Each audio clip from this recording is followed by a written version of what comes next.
വാഹന fitness test ഇനി കളിയല്ല. 60% വാഹനങ്ങളും പരാജയപ്പെട്ടേക്കും.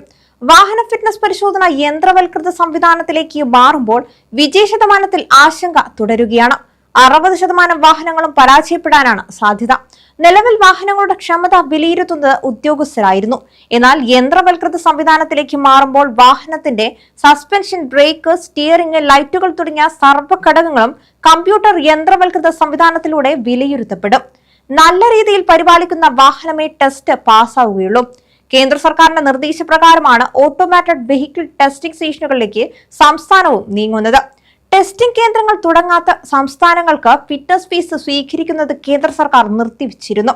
സംസ്ഥാനത്ത് ഓരോ ജില്ലയിലും 2 വാഹന പരിശോധനാ കേന്ദ്രങ്ങൾ വീതമാണ് വരുന്നത്. ആദ്യത്തേത് കൊല്ലം പൂയപ്പള്ളിയിൽ തിങ്കളാഴ്ച മുതൽ തുടങ്ങും. 6 മാസത്തിനുള്ളിൽ സംസ്ഥാനം പൂർണ്ണമായും ഓട്ടോമാറ്റഡ് ടെസ്റ്റിംഗ് സംവിധാനത്തിലേക്ക് നീങ്ങും. ടെസ്റ്റ് പാസ്സാകുമ്പോൾ സിസ്റ്റം സർട്ടിഫിക്കറ്റ് നൽകുന്ന രീതിയാണെന്ന് ഗതാഗത കമ്മീഷണർ നാഗരാജു ചകിലം പറഞ്ഞു. പരിശോധനാ ഫലം തത്സമയം വാഹന സോഫ്റ്റ്വെയറിലേക്ക് എത്തും. ടെസ്റ്റിംഗ് കേന്ദ്രങ്ങൾ വരുന്നതോടെ വെഹിക്കിൾ ഇൻസ്പെക്ടർമാരുടെ ജോലിഭാരം കുറയുകയും ചെയ്യും. ഫിറ്റ്നസ് പരിശോധനയ്ക്കാണ് ഏറെ സമയം ചെലവിടുന്നത്. ഇവരെ ഡ്രൈവിംഗ് ടെസ്റ്റിനും റോഡ് സുരക്ഷാ പരിപാടികൾക്കും വാഹന പരിശോധനയ്ക്കും വിന്യസിക്കാനാകും.